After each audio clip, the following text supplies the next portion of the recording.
عمران خان نے پارٹی ارکان اسمبلی کو دو ٹوک پیغام دیتے ہوئے کہا ہے کہ اگر پارٹی سے غداری کی تو کارروائی کی جائے گی۔ تحریک انصاف حالیہ صورتحال سے مزید مضبوط ہو کر ابھرے گی۔ وزیر اعظم نے اسلام آباد جلسے کے لیے 10 لاکھ افراد لانے کا ٹاسک بھی دے دیا ہے اور یہ کہا ہے کہ اپوزیشن معاشی ترقی روکنا چاہتی ہے۔ کاشف رفیق کی رپورٹ دیکھیے۔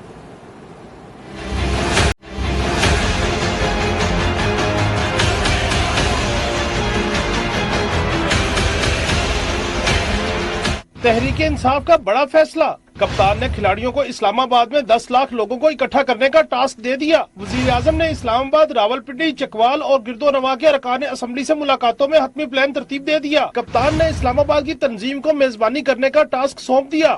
جلسہ عدم اعتماد کی ووٹنگ سے 1 روز قبل کیا جائے گا۔ وزیر اعظم کہتے ہیں اپوزیشن معاشی ترقی روکنا چاہتی ہے، پارٹی سے غداری کرنے والوں کے خلاف چارہ جوئی کریں گے۔